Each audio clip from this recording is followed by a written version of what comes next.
he perceives the folly of condemning them and opposing himself to them. Thus there grows up in his heart a divine charity which cannot be limited, but which is extended to all things that live and strive and suffer.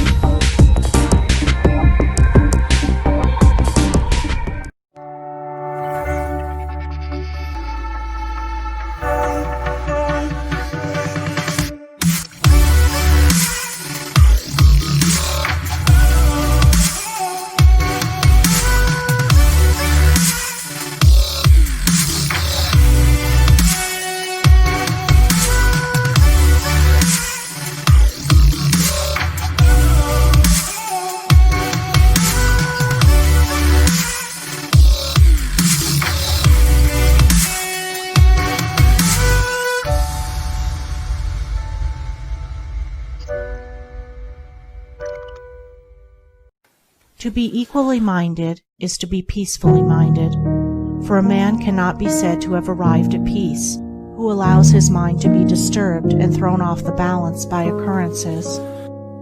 The man of wisdom is dispassionate, and meets all things with the calmness of a mind in repose and free from prejudice.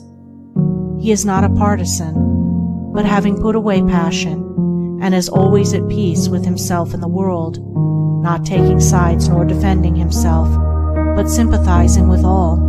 The partisan is so convinced that his own opinion and his own side is right, and that all goes contrary to them is wrong, that he cannot think there is any good in the other opinion and the other side.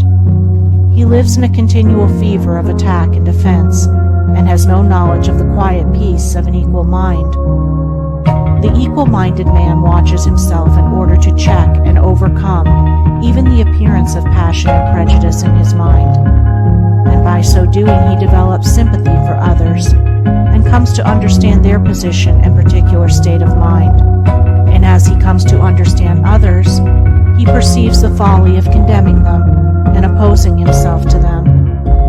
Thus there grows up in his heart a divine charity which cannot be limited, but which is extended to all things that live and strive and suffer.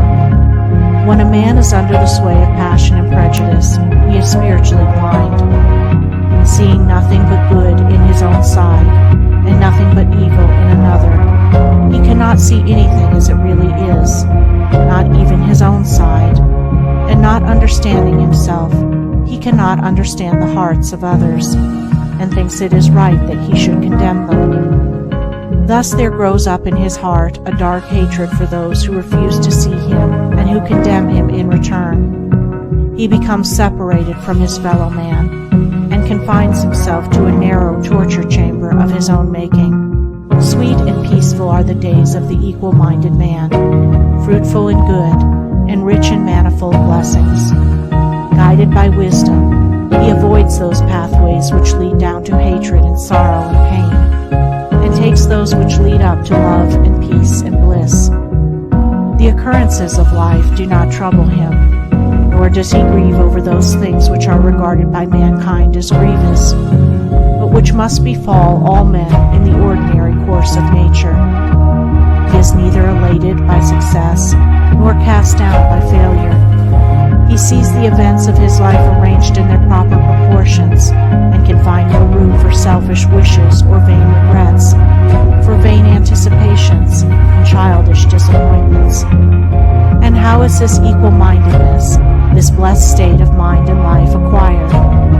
Only by overcoming oneself, only by purifying one's own heart, for the purification of the heart leads to unbiased comprehension.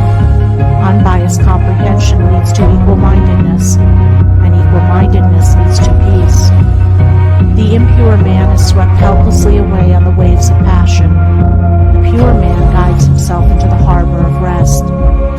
The fool says, "I have an opinion." The wise man goes about his business.